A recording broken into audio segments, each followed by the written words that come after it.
Thanks for tuning in and welcome to Marketing Bites, Restaurant Growth Unwrapped, where we dig into the world of restaurant marketing. I'm your host, Brian Siemienas, the Vice President of Restaurant Solutions for Nift.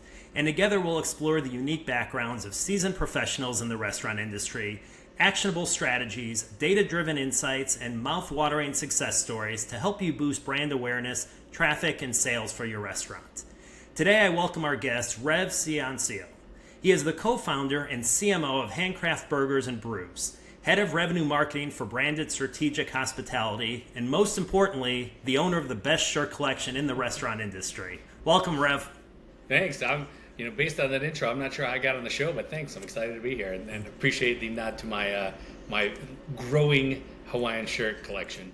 Yeah, I'm really excited. Over the years, we've had some great heated discussions. I think we met pre-COVID. It may have been at one of the conferences in Chicago or maybe at RLC, but so excited because I know on a lot of things we share similar thoughts. Maybe we'll find not as similar as we thought, but I mentioned your current positions, but as I did my deep diving into Rev, I see you started off in the music industry, managing hard rock artists before co-founding an event and marketing agency where you worked for over 11 years.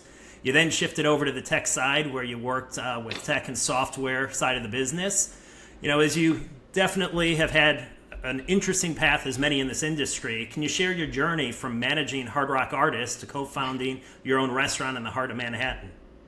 Yeah, my mom gave up trying to understand what I do a long time ago. That's the overarching story. In fact, if you ask my mom now what I do, she'd probably tell you I put pictures of pizza on the internet, and she's not entirely wrong. I've just sort of always followed the things that I was passionate about, and I don't use that as like a garbage catch-all answer, but like I was intensely passionate about music for a long time, so I pursued a career in it. And then, one day I got up and I was like, man, I really don't like managing musicians. They are such a challenge. I'm going to go be in the restaurant business. By the way, restaurant operators and chefs aren't that much different. But I've been passionate about food service and restaurants for a long time, and so I just shifted my career. But food is an art form, music is an art form. I appreciate where the two roads of entrepreneurship and art combined, and that's music and restaurants for me. So. Okay, well, shifting off that hard rock, I can tell you, as someone who for many years was working at Hard Rock in the music and partial loss of hearing, comes in handy at times with the wife talking, but other times in conversation can be difficult. So it's a good move away from that hard rock. It's funny. I went and saw the ear doctor 2 years ago, and he's like, "What brings you in today?" And I said, "Well, I haven't had my ears checked in a while, and I was in the music business, but I feel like my wife is always yelling at me from around the house, and she's like, 'You got to get your ears checked. You can't hear me.'" And he tested, and I am in the left ear, 0.001% lost. That's it. And I was like, man, I manage heavy metal bands. He's like, yeah, your hearing's totally on point for your age. He's like, by the way, no husbands can hear around walls. Yeah, that is for sure. So we talk about the industry that we both love, and I sort of view it as a roller coaster. I know something that hits home for both of us. There's highs, there's lows, plenty of fear and excitement. Unfortunately, we're once again, he seemed to be at one of those fear parts of the ride with the traffic and sales in many locations. You have your own restaurant in Manhattan. You work with a ton of restaurants in different markets. What are you seeing and hearing?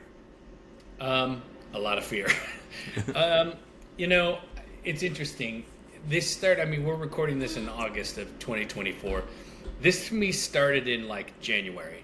So January and February of this year were arguably the worst January and February on record in terms of my knowledge of the restaurant business and many of my colleagues.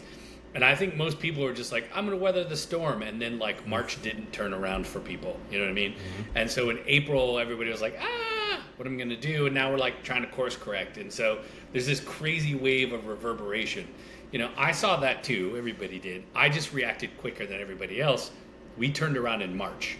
And we just had our best July on record. Now, I'm not saying this to humble brag, but what I'm seeing out there is a lot of reactive decision making, and there needs to be more proactive decision making.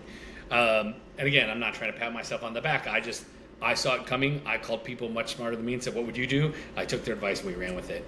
There was an article that came out last week that I think really says a lot here.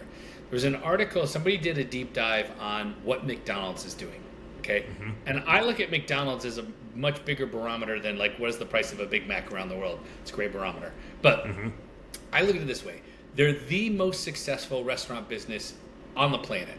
They have more locations than any other restaurant. They've done more. They've seen more. Like, there's nobody more experienced or smarter than the Golden Arches. Okay, they have what I assume is a room full of people spending millions of dollars a year with tons of these, like doing this all day, right? So that then they can then put out a report and I can read it and go, we're going to do that too, right? I don't need to have. I just watch what McDonald's does. There's an article that came out last week that said essentially they're working on barbell marketing. And so McDonald's has the value menu, right? The 1s and 2s and the 3s and the Happy Meals and whatever. And they're going to have a renewed focus in that vertical because right now it's about driving top line revenue. And that's what I'm seeing out there is like it's a race for any dollar. Okay. Where McDonald's is balancing that, and what I'm doing, what my clients are doing, what I think is the right thing to do, is also on the other end of that have like premium offerings, right? So if you're gonna have a $4.99 meal deal type thing, or a half off happy hour $5 pizza at lunch thing, like what's the crazy premium item you can also put out there that commands a higher dollar? And I think that's the way to go. And that's I'm not seeing a lot of that there. That's where I'm expecting things to go because everybody is discount crazy right now. And that makes sense. You got to spend money to make money. But how do you keep people interested is not on further discounting. It's on brand level appreciation. Yeah. No, and I read your barbell and it's always interesting because I'm with you. McDonald's, I'd throw Starbucks in there. I sort of think that wasn't the canary. That was the, oh my goodness, you see the two of them, what they've reported. And they've got, like you said, rooms full of people in their marketing department and analysis being done. So, that article to me was, spot on because what you're starting to see with some brands is, the $5 I think is a magic number. Everyone's going there, but it's getting them in the door, not trading down every customer you have. And a couple are doing everything's $5 on the whole menu, which you're in deep trouble because if you don't get a lot of bodies in for what you're trading down, you're going to end up in an even potentially worse situation. But yeah, I love that barbell posting that you had. Thank you. Yeah, I mean, again, I'm not smart. I just know where to find the clues. Yeah. So, and I'll tell you this: the difference maker at Handcraft Burgers and Brew from February to July, honest to God, was a $5 cheeseburger. There was a lot of marketing and thought and strategy and tactics behind it. It was a $5 cheeseburger. We ran a $5 cheeseburger. We did it different ways, and then we also ran a premium burger of the month, and we barbelled that marketing. Yeah. You mentioned in your LinkedIn and all your different channels where you post. I absolutely love following you, and thank you. And when we first met when I was at Margaritaville, I was looking at loyalty. But what I love about you is you help break down what's a very complicated job. I know everyone thinks restaurants are easy to operate and, hey, what are you going to do? You know what, I'll go open a restaurant. We know how well that works for many people. But you take what's very complicated and literally put it into simple and, more importantly, actionable things that make a difference. I'll use the analogy all the time. It's like trying to eat an elephant. You got to do a little bit at a part. Or, using your favorite pastime, grand slams are very rare, but it's the walks and the fundamentals that make a big difference. As you're approaching, marketing and you work with different restaurant leaders that are all overwhelmed, how do you, take this simple approach where a lot of little things doing what you recommend really make a big difference in their business? Thank you. I'm going to say publicly thank you for all those very nice things you said about me. I'm very grateful. I'm humbled, almost blushing. But look, I talk like that because I want people to talk like that to me. So, you put out what you want to have in return. But, I guess the question is how do I think about it? How do I manage all those little blits and blobs and this is and check boxes and whatever? Honest to God, note taking. I'm so diligent about writing it down. And the one thing that nobody does that everybody should do is create frameworks and create playbooks. So if you're hey, we're going to run a BOGO campaign because we're trying to achieve X goal. And by the way, no campaign should ever be launched without a goal, right? Whatever the goal is, because campaigns are dictated by the goal. Anyway, whatever your goal is, whatever your campaign is, write it down. Here's the goal. Here's the thing we're trying to do. Here's our plan. Here's how we're going to execute it. Here's the moves we made. And then write down what the results are, because if it works, you're going to want to do it again, and you're going to want to improve on it. And trying to remember all the bits and bobs it's ridiculous, right? And then essentially what happens is you'll literally have, and I love hand props, but like you'll hit one right on the head, and you'll be like, this is great. I had a client, okay, 9-location Mediterranean brand.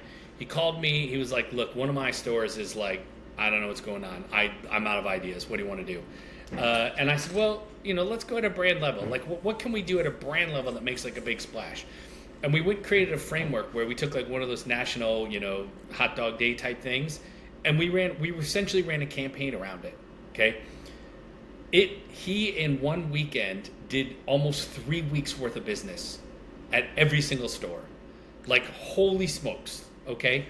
What we learned from that was it's a framework. We then literally cut and paste it and did it again 6 months later on another one of those national day of things, and just about replicated the whole process. Okay. Again, I'm not trying to pat myself on the back, but because I wrote it down, it was easy to analyze, it was easy to replicate, it was easy to adapt. And I think it is a mistake for marketers not to write things down, not to have a plan, not to have a framework. Because here's the other thing. If you are employing the marketer, at some point that person's leaving. And if they had great ideas and they had great playbooks, you want the next person to have them. So write it down, man. Create frameworks, create playbooks, write checklists. Like, you don't got to be exhaustive. I'm certainly not exhaustive, but don't rely on this to remember everything. Yeah. No, to your point, there's nothing worse than when you take a position and it's been in multiple companies. You go in and, okay, where's the plan from last year? Where's this? And, what do you do? Hey, I got a template. I use the one that worked well at my last job. So, you end up going there. But it again, those simple things that make such a difference. And I always say there's not a silver bullet in this. Because if there was, as to our earlier conversation, those people in Chicago would have figured it out for McDonald's, and where they just employ people to figure out the problems. But I had a client, a multi-location brand, like 40 stores, and she got hired to manage their CRM. I was like, that's your only job? And she goes, wait till I show it to you. Nobody ever wrote down anything. So the first 90 days of her job, all she had to do was the only thing she did was go into the CRM, look at the automation, write down the triggers, come up with reporting, and then came back to me and said, okay, what do we do? And I mean, it was like you had 10 Spider-Mans in the same room trying to catch one bad guy, and there was just web everywhere. It was like, I was like, burn it down. Like this, I said, honestly, burn it down. Like, if there's 2 that are performing, let's keep those. Let's turn all the rest of them off and build 5 new ones. That is what we did. But I mean, oh my God, like, if you were her boss, you owe her an apology. And I know her boss, and I'm going to tell him later. He's cool. Okay. Anyway. So you brought it up, CRM. Let's move into one of the areas you and I have had many conversations at conferences on, involving CRM and loyalty. And, that's for the email databases versus loyalty. And as we've discussed, for, whatever reason, even though they can accomplish 2 very different goals, a lot of the providers out there are recommending, go solely with loyalty. You don't want an email database. And you and I pretty much are lockstep together on this one. What's your biggest issue with this strategy of email databases aren't worth it, go with the loyalty? Gotta take a breath first. Okay, so let's start with a very core principle. I believe it is the best decision to market to all of your customers, not just some of them. So we use that as the line of demarcation. I understand how we got here, okay? If you take like the classic QRs, you take a Popeyes or McDonald's or, Burger King, Arby's, McDonald's, I don't talk about, who cares, right? They existed for decades where every single guest was an unknown. Every single guest. We didn't carry this around on our phone. I mean, when my first day at Taco Bell, I paid with an actual dollar bill. You know what I mean? I didn't have a credit card. Like, we're just in a very different age now, okay? And guest behavior and guest transactions and guest actions all happen digitally now, and these are businesses that were built literally brick and mortar. So I understand why a large brand wants to push to loyalty, because that turns everybody from an unknown to I know everything. And man, that's like an addiction. Like, oh, I went from I don't know who any of my guests are to like I have control of you. And now I can see all your data and purchases. I get it. I 100% get it. However, we can't make decisions based on technology. We have to make decisions based on guest behaviors. And there is a significant portion of every restaurant's guest database that don't want to be in an app, that don't want to sign up for loyalty, but are happy to just receive an email, Buffalo Wild Wings. I'm picking on that, but that was the first day like I just wanted to be on BW3's email address. Like I had to join loyalty. I'm like, I eat here once every 2 or 3 years. Like, what about to your point of downloading the app? Or my favorite is you want to go order something and you got to set up an account and it's like, okay, I'm gone. To your point, the frictionless. We could try to change consumers, but you want your BW3s and you want to know what's going on without signing up for the loyalty. Yeah, and I'm not picking on that, maybe a little, but because I like that brand. But my point being, like, I just want to sign up for your email. I was talking to a former client of mine the other day. Actually, I was talking to a current client using a former client as an example, and he said, "Oh, I'm going to go join their email thing because I want to see all the stuff you talk about." I realized they took email sign up off their. I was like, "Why would you do this?" Okay, I love loyalty, and I love tools that help really engage guests, and I love tools that help measure the customer journey and give us clues, but we can't ignore a significant part of our database. And look, I got this quote from Abhinav from Bicky, so like I can't take quotes. The biggest opportunity for growth in restaurants is converting people from one-timers to two-timers. Okay, that's the largest opportunity that's available. Trigger the balloons. Like that is the largest opportunity, and you're not going to convert across your entire organization of guests from 1 to 2 by getting me to sign up to an app when like I don't know when I'm going to eat here again. You know what I mean? Yeah. So that's probably the biggest like thing I take away from this. And it's like, dude, it's such an opportunity. Just capture somebody's email address. You could do so much more with somebody's email address than trying to get me to sign up for loyalty, download an app, be a part of this thing. Like, man, I just wanted a coffee. Yeah. No, and to your point, I mean, we know nowadays emails, yes, there's maybe the CRM tool, but if you're doing loyalty, you should have both of them. I mean, you've got people who are interested in hearing about your marketing that you're having to pay dearly for, and as long as you don't hit them too often or get them to opt out, literally, who's to say a year from now, you're not going to see an LTO that literally is costing them nothing to tell you about, versus having to go try to catch you out in the ether or wherever else you're going to figure out what's going on. I'm gonna combine a couple of your points here into one answer. Marketing has a lot of steps to it.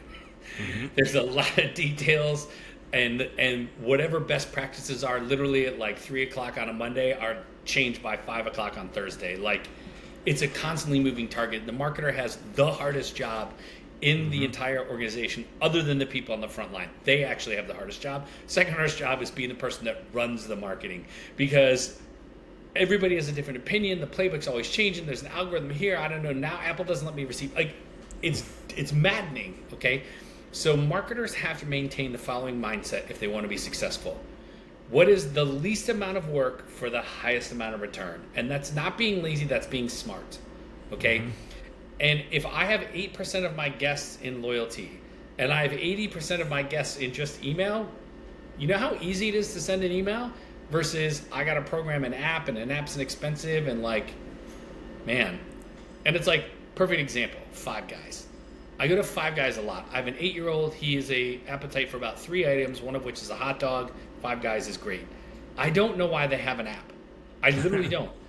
Like, there's no, like, I can order ahead, but then I never think in advance to order enough to like go, and we still eat there anyway, and it's just a pain in the butt. But my point is, like, just take my email, man. Just take my email. Yeah. I don't know. I'm assuming you feel the same way. No. Why does every brand have an app? Because CEOs say, hey, we need an app, because that's, again, those KPIs that we need an app. Doesn't matter. The reality is, what's an app? It's literally a website that's optimized depending on how complex you are. So, no, I I remember back probably in 2019 when it was the buzz. Everyone's got to have an app, and everyone was spending tens of thousands of dollars. And there were probably about 200 people, and this woman got up, and I won't forget it. She's like, okay, everyone stand up.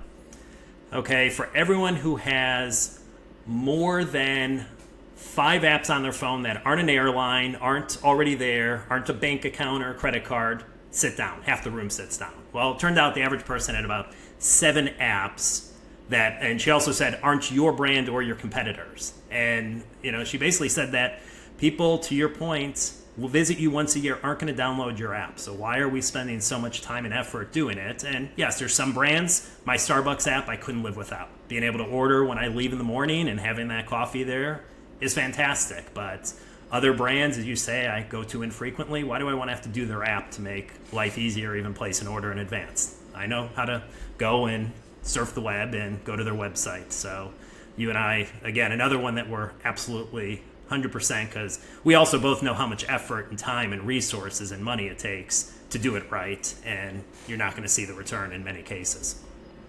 I mean, whatever, we could go deep on this for quite a while. Get somebody's email, then get them to sign up to SMS, and then you can push them into whatever other thing you want to do. Follow you on social, join your loyalty program, download your app, be a part of your crowdfunding. I don't know, just get somebody's email. Okay. So we talked earlier, and you touched upon technology. So let's move into that one. Certainly, it's your wheelhouse with some of your past positions, but obviously, critical can make life so much easier for our business. But as much as it can prove it, it also can be so overwhelming and create problems, because it seems like everyone's always got a solution through technology with a problem.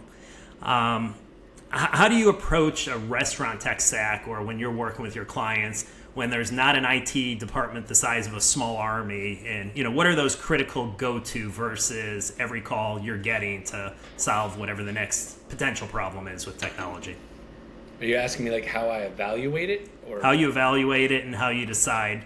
Again, if you're a 1,000 chain restaurant, you're going to be able to go much deeper than you are if you're 10, 15, 25 restaurants. Yeah. Does this make me money? Or does this make me money? Does this save me money? Does this make me time? Does this save me time? Right? Does this make my employee's job easier? Does this make the guest journey easier? If you answer yes to even like 3 of those things, it's worth considering. You know what I mean? That's my simple. That's the very simple way of doing it. And then the last one is after you've gone through that, the last thing is the amount of effort I have to put into this worth what's going to come out of it, right? So you could say yes to all those things, and then it only saved you a cent, or it only got you 1 new guest, or it only made it a little bit easier, but it took you 84 hours to stand it up. Probably not worth it. But yeah, simplify. I'm trying to simplify the answer. Does it make or save me money or time? Does it make my employee's job easier? Does it make the guest journey? Does it add to the experience? And is it worth the effort? That's generally how I think about it. Now, look, there's a few must-haves. And even that's changing. You kind of sort of have to have a POS. You need a revenue and guest management system. Maybe the future of that's not called point of sale, but you need a way to transact, and you need a way to manage guests. Other than that, I don't know, bookkeeper. Yeah. And then, the rest is answering that question. Does this make my team's job easier? Does it make the guest journey better? Does it add to the experience? Does it save me time? Does it make me money? And then ultimately, you're looking for scalability. Okay. And then as far as on the, data, when you deal with restaurant data, at NRA this year in Chicago, there are a lot of incredible things on the technology side, a lot of look at all this data. What all the information we can get. And, the irony was that almost every session, there were probably 3 or 4 different ones showing. They had one where you can go and the pictures that people post on Instagram, you can start picking out different items that are in there to see what's the most popular, through AI. And the question was always, okay, this is phenomenal. Love to do it, but it's me and my one assistant marketing manager. How do we do this? And the funny thing is, 1 or 2, AI, and I'm a big believer AI is phenomenal, but it can't do stuff. It can simplify things, and there really was no good answers there. How do you take advantage of all the data where it's not, consuming every minute of your day? Man, that's such a complicated question. It's so good. So whatever data I'm looking at aligns to an initiative, and the initiative aligns to a goal. So if my goal is to drive top line revenue, then I go look. I sort of know in advance how am I going to measure my way to this goal. So if I'm looking at data, it's because I'm backing up to something I was trying to achieve, right? If you're looking at like day-to-day maintenance of social media, like just look, we know we got to have it, right? Mm-hmm. So like, how do I look at it? I go, okay, well, what are the metrics that matter? And ultimately, when I look at marketing insights and data, I want two things. Okay, I want to know, number one, there go little balloons again. I want to know, number one, is it doing what it's supposed to do? Like, let's use Instagram. Is my engagement staying where I want it to stay? Or is it growing? Great. If it spikes, I need to be monitoring it because I need to know why, because I might want to do whatever did that again. And if it plummets, same thing, I need to plug the hole, right? So that's sort of like maintenance metrics.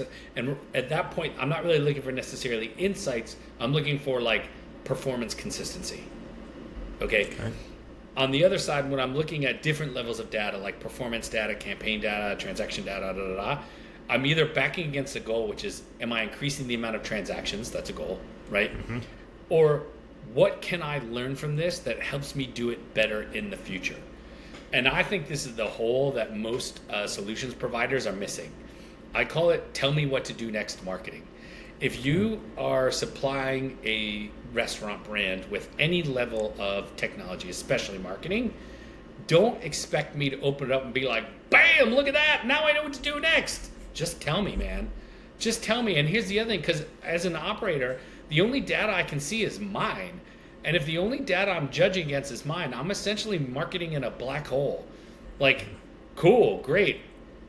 As a provider, and please don't take this since you are a vendor, like, look, you're working with like hundreds and thousands of brands. Like, look at all of your data and tell me what you saw that can help me with my business.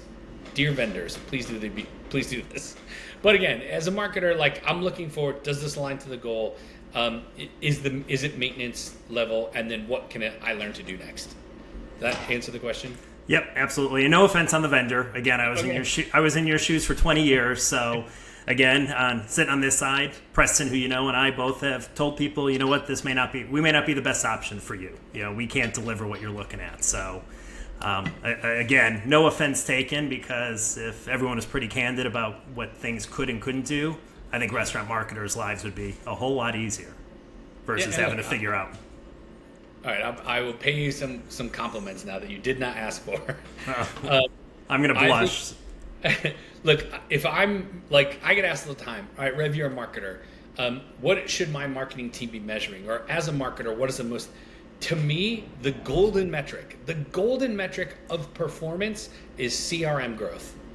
Mm-hmm. The more emails you have, the better you're doing. It's that simple. Should I be watching transaction growth? Do I need to know AOV and LTV? And do I need to know return frequency? Yes, those are all helpful, okay? The more emails you have, the more you can do. And so to me, any effort, anything that I can do marketing that I can measure in CRM growth is worthwhile. And that's one of the things that I like about Nift. Again, you didn't ask me to say anything, you didn't put me up to it. But in terms of that, it's like, I understand the value of Nift is to help me grow my CRM in an easy, scalable, affordable way, right? And going back to the loyalty thing, why do multi-unit QSR giants want loyalty? They essentially just want to grow their CRM. The ask is too deep, but, get some emails. Absolutely. Okay, so this is one you and I haven't talked about. It was a hot button, but unfortunately the $5, I think, value proposition has taken its place, but I think it may come back. Dynamic pricing. I sort of view it as positioning and not something new, reinvented. I get that there now are new innovations and digital menu boards and delivery and third party, but really the industry's done this since before you and I started our career. We just called it happy hour, lunch specials, dinner, weekend menus, email offers, etc. And, and obviously there were a couple that got hammered in the industry, which I was pretty offended as a guest. I want to go at lunch and you're going to charge me a premium versus why don't you set your height there and then drop it. But, curious on your play at this. Are we, 3 for 3 in agreement, or do you view it a little bit different? We are shooting on the same team here. I think the argument is absolutely ridiculous because for a number of reasons. First of all, we totally accept this in so many other aspects of our lives. Hotels, airlines, Ubers, who knows what else, right? We accept this all day long. Why is restaurants like this different thing? That's stupid. Number two, you're right. We already have this. Lunch specials, buy one, get one free, loyalty, it already exists. And ultimately, people are getting argumentative over a couple of cents. They're not saying that a burger, fries, and a Coke at lunch is $400 and at lunch it's $12. They're saying it's $12.22. Get over yourself. It's not that big a deal. And ultimately, if it's profitable for the restaurant and the guest doesn't care, and I'm telling you what, the guest doesn't care. Look at how habitual people are in ordering from the third-party marketplaces, and they know it's more expensive than ordering from the restaurant. They don't care. So if you're going to raise your price of a burger, fry, and a Coke by 22 cents at lunch, I say good for you. Raise it to 23 cents. I'll take the 1 cent commission for convincing you to do it. Yeah. No, I think the way it was all a positioning by the industry, because I think people had visions of the stock market where you're going to have a board and all of a sudden where you are in line, your burger can go up $1 while you're sitting there. And, like I said, it's one that it was pretty silly. And again, we've been doing it. I just think they tried to change the positioning of, the menu board's just going to change while you're standing there, which I don't know, maybe it really is, but you're right. When I was at Reef, we were the only ones open after midnight, and guess what? The menu prices went up because you had no competition. And to be quite honest, those ordering at 1 or 2 o'clock probably didn't care what they were paying anyway, so they were paying a premium. Do you know that if you're a calorie counter and your BMI is what mine is, I can eat 17 White Castle cheeseburgers in a day and still lose weight? Well, I know my BMI is probably closer, maybe higher than yours, but I think I'll hold off on that point. But we can test that next time we're together. You can eat the 17. I'll do a little lighter. I for sure have used that sort of rationale when I'm ordering White Castle at 11 o'clock at night. I'm under my BMR. I get 2 White Castles. Okay. So, in addition to all the work you're already doing, I guess you decided you just had a little bit too much free time on your hands, and you decided to start, Baboo online ordering, which basically is in greater North Jersey area, great independent restaurants that are able to, consumers are able to order with minimal fees. Why don't you talk about that project? I appreciate you bringing it up. Thank you. Story goes like this. I was on a call like this, except it wasn't being recorded for podcast use, and I was hungry, and it was my cheat day, and I really wanted to order a chicken sandwich from this awesome Italian restaurant in my town, and I was multitasking, so I'm over here trying to order and talk at the same time, and I go to their website, and I realize they don't have online ordering. And I'm friendly with the guys that own the place, so I DM them yo, I'm trying to order a chicken sandwich. How can we have online ordering? And they're like, we do. It's on insert third-party service here. And I was like, why would you do that? I came to you. I was ready to order from your restaurant. And you're like, go use this. And I said, I'm not going to do that. Number one, because A, I know you're getting housed. Number two, I know that you raised your prices, so I'm getting housed, right? And number three, that third-party delivery service provider is going to charge me an additional $7 for no reason at all. Just place the order. I'll be there in 10 minutes. And so I ended the call. I got my car. I drove over. I paid for the chicken sandwich, and I was like, this is insane. And I was walking down the street in my town, which is a ton of independent restaurants, and I realized every independent restaurant in New Jersey is doing this. They're just saying, even if they have online ordering, they're like, nah, go to DoorDash, go to Grubhub, go to Uber Eats, go to whatever. And now I'm angry as a consumer because all these restaurants that I really love that are serving great food, that are serving their community, that don't have the time in the day to figure all this stuff out, are just getting hosed. And I, as a guest, am now getting hosed, and we just have to accept this. I was like, no. We're going to solve this problem. So I called my partner, Andrew from Boozy Burbs, and I said, look, you and I know how to do this. There's nobody else that's going to do it. Let's do it. And so we built essentially a third-party online ordering DSP competitor to those ones that's commission-free and subscription-free. Okay, so if the item on the restaurant's menu, they want to charge $5, guess what? You get $5 for it when you order through Baboo. And then if you're a guest, do you want to pay that like a mystery surprise $11 when you check out? Like, what is this fee? Like, we don't do that either. The idea is the restaurant gets the money they were supposed to get. The guest only pays for the food and the delivery, the tax and the tip, and that's it. We make a couple of cents in the middle of there, and like we're happy to do that. And ultimately, what we believe is that there's a better system out there, and it just takes the right people to build it, and that's why we built it.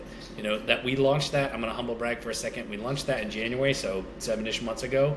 We're going to hit like 250,000 in gross revenue like this month, with less than 60 independent restaurants in one county.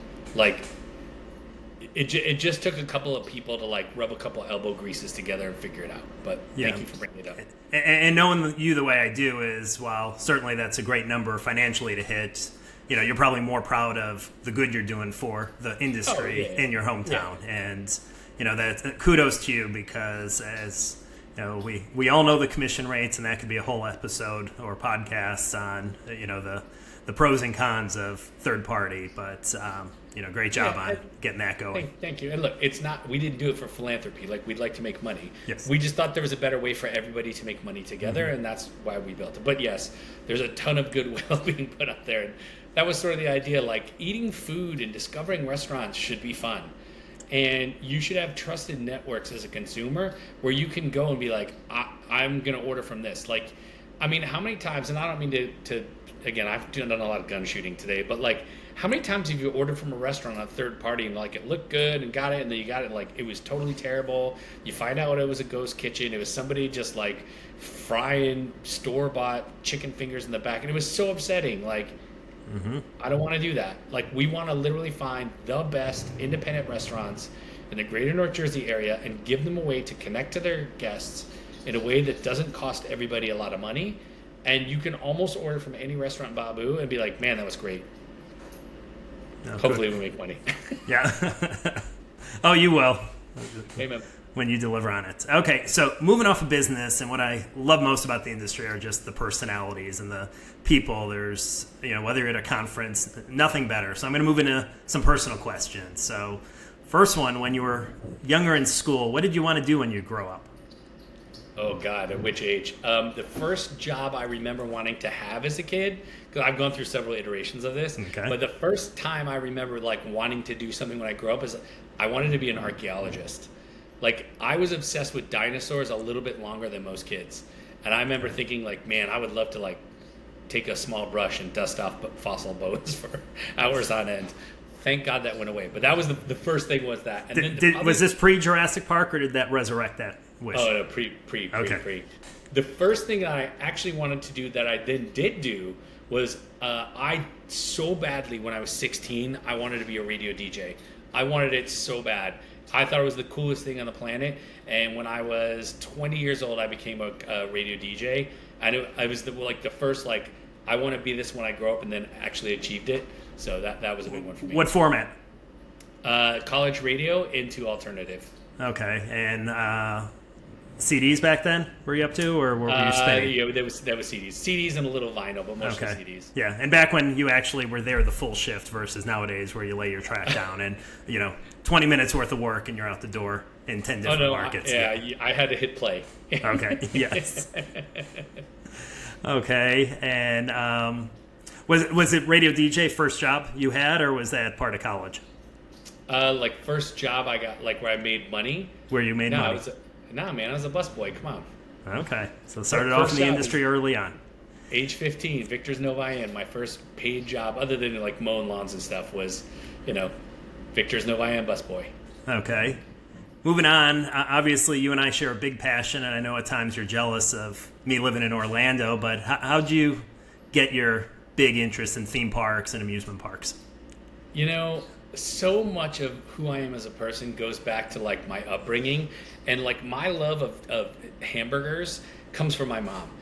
My stepfather was not into hamburgers, but my mother really was. So anytime like I get an A on a report card, she'd take me out to hamburgers. Anytime she'd get like a award at work, like we'd celebrate. So hamburgers to me are celebratory. Same thing. Like my dad lived in Florida, and my parents were divorced. And every time I visit him, he'd take me to Disney, he'd take me to Universal, he'd take me to Wet n Wild, he'd take me to see Shamu. And so like I grew up thinking like, oh, the most fun thing you can do is go to amusement park and eat hamburgers. And so like those tracks were laid a long time ago for me, and now it's just like I still just love it, man. It's for the 2 minutes you're zipping around on a bunch of wood planks, or flip it upside down on some steel, like. That's it. That's the only thing you're doing. You know what I mean? There's no phone. There's no this. You're just But I love that, man. I just love it. Okay. And how about you? What about you? Like, what is your attraction to it? So, I was similar. Grew up in Chicago and had a great aunt and grandparents that lived down in Florida. Would come down, and every time we'd go down, that was back when flying was too expensive for a family of 4, and we just couldn't afford it. So we'd hop in the van, and the only thing that made it manageable was we would always stop in Orlando on the front end or the back end and go to, back then it was just Disney, not Universal. And so that got it early on. Then when I came down to college, I ended up going to University of Florida. The date functions, the getaway weekends were always let's go to Disney or let's go to Universal back then. And then I ended up actually interning at Universal. I in '95 and worked ET. I was with the marketing department, and Apollo 13 was one of my projects, and Barney. Wow. So we talk about radio. So I got the behind the scenes, still know the spiel from the original ET ride, wore the ugly pink polo. Thankfully, they're now in a blue or a green, although I haven't been on it in a little while. So that's where I got my passion. And then, as you know, we gave it to our kids, and living in Orlando at one point, set goals, as you talked earlier, what you want to accomplish, and had so many photos in front of the Magic Kingdom castle. My wife says we should get one in front of every castle, and we ended up accomplishing that. And December of 2019, we hit Shanghai Disney. So, and in my living room, we've got a picture of the kids at very different stages, because some of them were expensive trips from 6 years old up till 22, and every castle in the Magic Kingdom. Although we have to go back to Hong Kong because they went from a teeny tiny castle to now a big one. So, I guess I got to do a reset there. That's awesome, man. That's such a cool story. So, with everything you've learned throughout your career, obviously you provide a lot of advice. What would you tell that high school, Rev, if you could go back and give some advice? Oh man, save money in accounts that grow over time. It's probably the one. Probably like I don't regret anything, and I'm never like a Monday morning quarterback. Oh, we should have done this, and I wish I would. That's just not my personality. But honestly, the one thing that I probably should have done, that if I could tell myself, would be like save $5 a week, man, in something that grows over time. That'd be the one thing, And then I might give myself an encouraging pat on the back, like, hey, buddy, when the going gets tough, just keep being yourself. Okay. And this one may be tougher because you're pretty out there on your posts, including your love of video games, with your son. But what's something most people don't know about you? Oh, man. Well, that's funny because I sort of offered this in the pre-show. Most people don't know this, but the truth is I've been in a witness protection program since I was 16 years old. Okay. And I will not answer any questions, so you're welcome to ask. Okay. But okay. So on that note, I'm going to turn the tables, and although we've had a good dialogue back and forth, I'll let you ask me a personal question of your choice. Don't say I'll answer it, but you can ask it. Okay. What is the worst roller coaster you've ever ridden? Okay, worst roller coaster. So I still go on them with my son, who's 20, and Cedar Point, love it. We did a family vacate. My in-laws are from Cedar Point, or up from Sandusky, Ohio, or Norwalk, just near there. So wanted to go on Top Thrill Dragster too. You know what happened with that one. So devastating. Literally, the trip was booked around that. Oh. But my son and I, back in 2019, Steel Vengeance was when those hybrids were all, and never had a roller coaster that I couldn't take. And we ended up going in the last car on that one, which not being able to see, and it literally I thought I was going to pass out. So that was by far the worst. Now, fast forward, I'm okay on it as long as I sit in the first 2 rows. So went on at this time, but sat in the first row. And it's all about being able to see and the stirring and the jarring. Probably shouldn't be going on coasters. I've got a herniated disc in my back, but when I see it, it's not nearly as bad. So wow, that is it's not one the answer I that's expected. yeah, Steel Vengeance definitely was probably it. And like I said, been on not nearly as many as you. Did get to go on the Ferrari one out in Abu Dhabi. That was on my son's bucket list. So it's been, don't know if you saw, it's been closed now for the past since January. So thankfully we went last summer.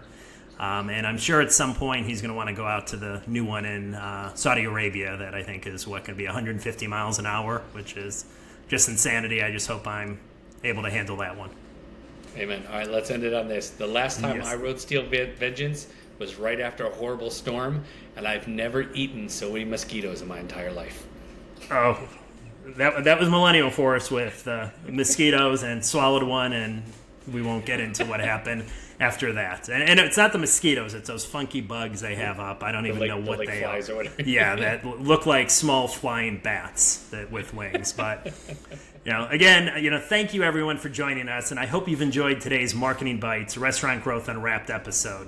Remember to subscribe, share, and leave us a review. Rev, can't thank you enough. Again, we could go on for hours, so next time together we'll see what other topics we can cover on a future episode, but it's been such a pleasure having you here today. Thank you for having me. Yep. And to our listeners, keep those marketing fires burning. To learn more about Nift advertising for restaurant groups, visit us online at gonift.com/business. This is Brian Siemienas signing off, and here's to celebrating the industry we love and serve. Until next time, stay hungry for success. Bye.